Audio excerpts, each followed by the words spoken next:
ನಮಸ್ಕಾರ. ಧ್ವನಿ ಸಮಾಚಾರಕ್ಕೆ ಸ್ವಾಗತ. ನಾನು ರಶ್ಮಿತಾ. ಮೊದಲಿಗೆ ಮುಖ್ಯಾಂಶಗಳು.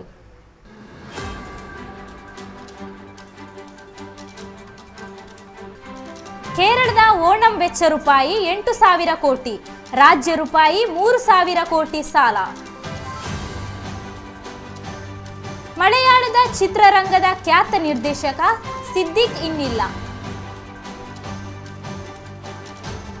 ಉಡುಪಿಯಲ್ಲಿ 3.15 ಲಕ್ಷ ಜನರಿಗೆ ಗೃಹಜ್ಯೋತಿ ಯೋಜನೆಯ ಲಾಭ. ಲಕ್ಷ್ಮಿ ಹೆಬ್ಬಾಳ್ಕರ್. ಮಂಗಳೂರು ಪದವಿ ತರಗತಿ ಆರಂಭ, ಆಗಸ್ಟ್ 23ಕ್ಕೆ ಮುಂದೂಡಿಕೆ.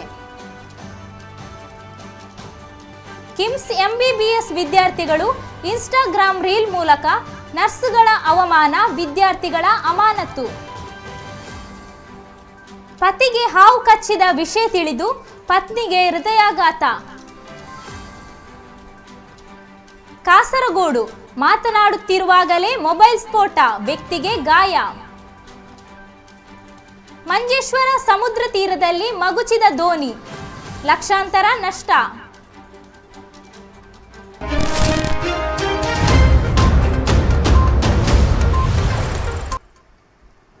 ಬರುವ ಓಣಂ ಹಬ್ಬದ ಸೀಸನ್ನಲ್ಲಿ ಆಹಾರ ಕಿಟ್ ವಿತರಿಸಲು ಕೇರಳ ಸರ್ಕಾರ ಬಿರುಸಿನ ಪ್ರಯತ್ನ ನಡೆಸುತ್ತಿದೆ. ಅಂದಾಜಿನ ಪ್ರಕಾರ ಹಬ್ಬದ ವೆಚ್ಚವನ್ನು ಭರಿಸಲು 8,000 ಕೋಟಿ ರೂಪಾಯಿಗಳ ಅಗತ್ಯವಿದೆ. ಸಾಲದ ಮೂಲಕ ಕೇವಲ 3,000 ಕೋಟಿ ರೂಪಾಯಿ ಸಂಗ್ರಹಿಸಲು ರಾಜ್ಯ ಉದ್ದೇಶಿಸಿದೆ.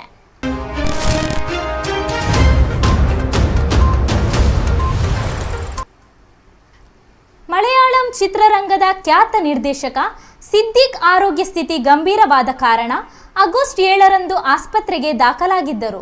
ನ್ಯೂಮೋನಿಯಾ ಮತ್ತು ಹೃದಯ ಸಂಬಂಧ ಕಾಯಿಲೆಗೆ ಚಿಕಿತ್ಸೆ ಪಡೆಯುತ್ತಿದ್ದ ಸಿದ್ದಿಕ್ ಹೃದಯಾಘಾತದಿಂದ ಆಗಸ್ಟ್ 8ರಂದು ಕೊನೆಯುಸಿರೆಳೆದಿದ್ದಾರೆ.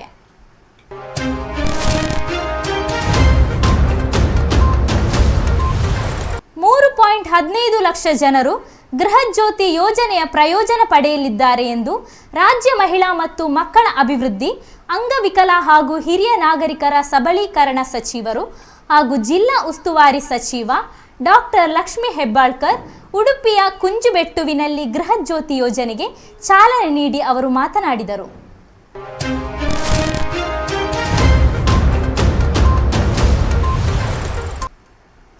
ಮಂಗಳೂರು ವಿಶ್ವವಿದ್ಯಾನಿಲಯ ವ್ಯಾಪ್ತಿಗೆ ಒಳಪಟ್ಟಿರುವ 2023-24ನೇ ಸಾಲಿನ ಪದವಿ ಕಾಲೇಜುಗಳ ತರಗತಿ ಆರಂಭವನ್ನು ಆಗಸ್ಟ್ 14ರ ಬದಲು ಆಗಸ್ಟ್ 23ಕ್ಕೆ ಮುಂದೂಡಿಕೆ ಮಾಡಲು ಮಂಗಳೂರು ವಿವಿ ನಿರ್ಧರಿಸಿದೆ. ಕುಲಪತಿ ಪ್ರೊಫೆಸರ್ ಜಯರಾಜ್ ಆಕಾಮೀನ್ ಅಧ್ಯಕ್ಷತೆಯಲ್ಲಿ ಮಂಗಳವಾರ ನಡೆದ ವಿವಿ ಶೈಕ್ಷಣಿಕ ಮಂಡಳಿ ಸಭೆಯಲ್ಲಿ ಈ ತೀರ್ಮಾನ ಪ್ರಕಟಿಸಲಾಗಿದೆ.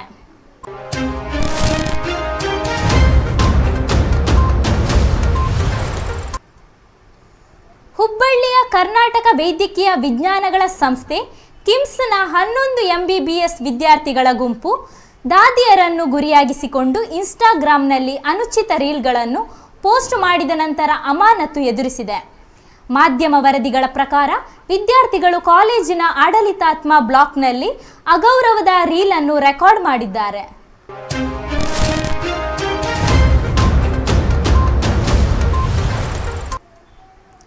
ಮಂಗಳೂರು ನೆಲ್ಯಾಡಿಯ ದೋಂತಿಲ ಸಮೀಪದ ತೋಟ ಎಂಬಲ್ಲಿ ಅಂಚೆ ಇಲಾಖೆಯಲ್ಲಿ ಉದ್ಯೋಗಿಯಾಗಿದ್ದ ಪದ್ಮಯ್ಯ ಗೌಡ ಎಂಬವರಿಗೆ ಹಾವೊಂದು ಕಚ್ಚಿದ್ದು, ಈ ವಿಷಯ ತಿಳಿದ ಅವರ ಪತ್ನಿಗೆ ಹೃದಯಾಘಾತವಾಗಿ ಸಾವನ್ನಪ್ಪಿದ್ದಾರೆ.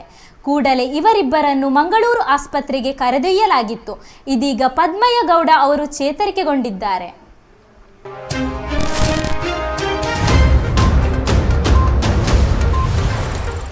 ಮೊಬೈಲ್ ಸ್ಫೋಟಗೊಂಡು ವ್ಯಕ್ತಿಗೆ ಗಾಯವಾಗಿರುವ ಘಟನೆ ಕಾಸರಗೋಡಿನ ಪರಪ್ಪ ಬಳಿ ನಡೆದಿದೆ. ಪಳ್ಳತ್ತು ಮೂಲೆಯ ರವೀಂದ್ರನ್ ಗಾಯಗೊಂಡವರು. ಮೊಬೈಲ್ನಲ್ಲಿ ಮಾತನಾಡುತ್ತಿದ್ದಾಗ ಮೊಬೈಲ್ ಸ್ಫೋಟಗೊಂಡು ಬಲಗೈ ಗಾಯವಾಗಿದೆ.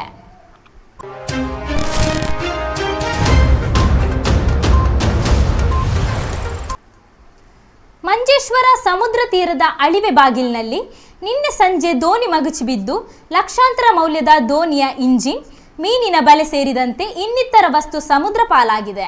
ಅದೃಷ್ಟವಶಾತ್ ಕಾರ್ಮಿಕರನ್ನು ಇನ್ನೊಂದು ದೋಣಿಯವರು ರಕ್ಷಿಸಿದ ಘಟನೆ ಇದೀಗ ತಡವಾಗಿ ಬೆಳಕಿಗೆ ಬಂದಿದೆ.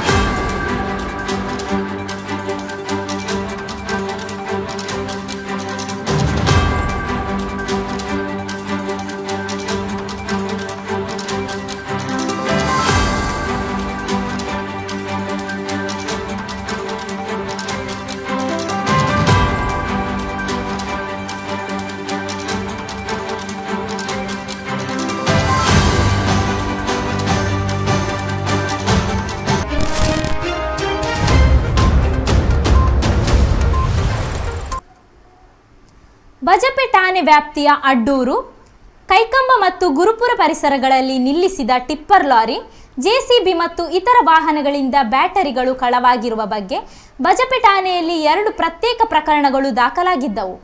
ತನಿಖೆ ಆರಂಭಿಸಿದ ಪೊಲೀಸ್ ನಿರೀಕ್ಷಕ ಪ್ರಕಾಶ್ ಅವರ ತಂಡ ಮಂಗಳವಾರ ತಾಲೂಕು ಬಜಪೆ ಗ್ರಾಮದ ಒಡ್ಡಿದ ಕಲದಲ್ಲಿ ಕಳವುಗೆಯ್ದ ಬ್ಯಾಟರಿಗಳನ್ನು ಮಾರಾಟ ಮಾಡಲು ಕಾರಿನಲ್ಲಿ ಸಾಗಿಸುತ್ತಿದ್ದ ಮೂಡುಪೆರದ ಈಶ್ವರಕಟ್ಟೆ ಮಿತ್ತ ಕೊಳಪಿಲದ ಪ್ರತಾಪ್ ಮತ್ತು ಕಂದಾವರ ಚರ್ಚ್ ರಸ್ತೆಯ ಅನಿಲ್ ಯಾನೆ ಅನಿಯವರನ್ನು ಬಂಧಿಸಿದ್ದಾರೆ.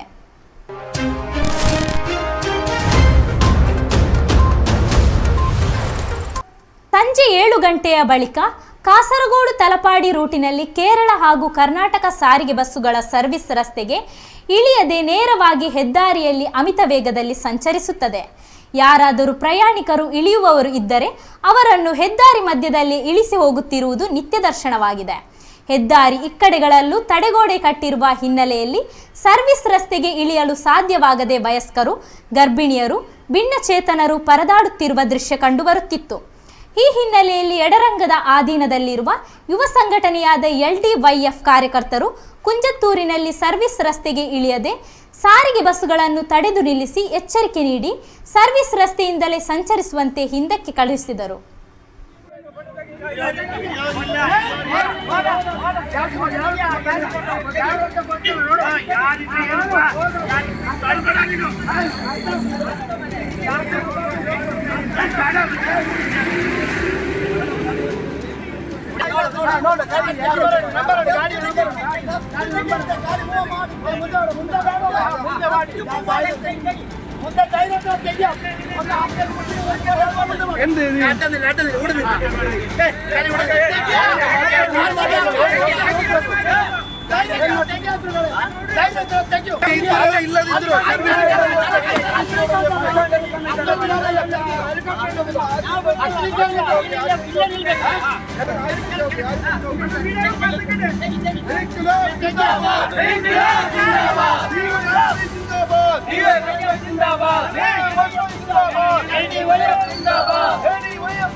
ಮಂಗಳೂರು ವ್ಯಾಪಾರಿಗಳು ಫುಟ್ಪಾತ್ಗೆ ನುಗ್ಗಿ ಬೀದಿ ಬದಿ ದಾರಿ ಇಲ್ಲದೆ ಪಾದಾಚಾರಿಗಳಿಗೆ ನಡೆದಾಡಲು ಜಾಗವಿಲ್ಲದಂತಾಗಿದೆ. ಕೋಟ್ಯಾಂತರ ರೂಪಾಯಿಗಳ ವಿವಿಧ ಯೋಜನೆಗಳು ಬರುತ್ತಿದ್ದು ಮಂಗಳೂರು ಸ್ಮಾರ್ಟ್ ಸಿಟಿಯಾಗಿ ಅಭಿವೃದ್ಧಿ ಹೊಂದುತ್ತಿದೆ.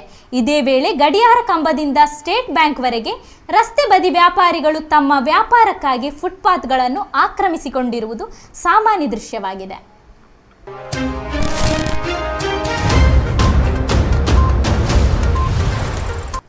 ಮೇರೆ ಮಾಟಿ ಮೇರೆ ದೇಶ್ ಪ್ರಚಾರಾರ್ಥ ವಸುಧಾ ವಂದನ್ ಮತ್ತು ವೀರೋಂಕ್ ವಂದನ್ ವಿಶೇಷ ಕಾರ್ಯಕ್ರಮವು ಇಂದು ಬೆಳಿಗ್ಗೆ ಬೋರ್ಕಳದ ಅರೇಕಾ ಫಾರ್ಮ್ಸ್ನಲ್ಲಿ ನಡೆಯಿತು.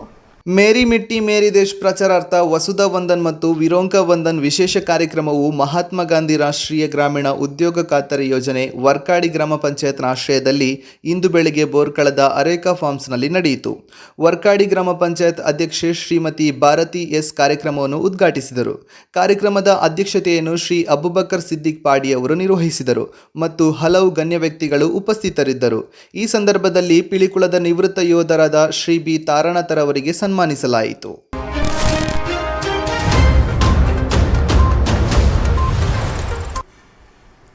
ಹುಟ್ಟು ಸಾವು ವಿಧಿಯಾಗಲೇ ನಿರ್ಧರಿಸುತ್ತಾನೆ ಎಂಬ ನಂಬಿಕೆ ಇದೆ. ಅಪ್ಪು ಸಾವು 2 ದಿನದ ಹಿಂದಿನ ಸ್ಪಂದನಾಳ ಸಾವು ಜನಸಾಮಾನ್ಯರನ್ನು ತಲ್ಲಣಗೊಳಿಸಿದವುಗಳು. ಆದರೆ ಇಂತಹ ಅದೆಷ್ಟೋ ಸಾವು ಸಂಭವಿಸಿರಬಹುದು. ಒಂದಲ್ಲ ಒಂದು ದಿನ ಸಾವು ಖಚಿತ. ವಿಧಿಯಾಟ ಬಲ್ಲವರಾರು. ಸಾವಿನ ದವಡೆಯಿಂದ ಪಾರಾದವರು ಇದ್ದಾರೆ. ಇದಕ್ಕೆ ಸಾಕ್ಷಿಯಾಗಿ ಇಲ್ಲೊಂದು ವಿಡಿಯೋ ನಿಮಗಾಗಿ ಇಂದಿನ ವೈರಲ್ ಸೆಗ್ಮೆಂಟಲ್ಲಿ. ಇದರೊಂದಿಗೆ ಇಂದಿನ ಸಮಾಚಾರವನ್ನು ಮುಕ್ತಾಯಗೊಳಿಸುತ್ತಿದ್ದೇನೆ. ನಿರಂತರ ಸುದ್ದಿಗಾಗಿ ವೀಕ್ಷಿಸಿ ನಿಮ್ಮ ಧ್ವನಿ ಮೀಡಿಯಾ.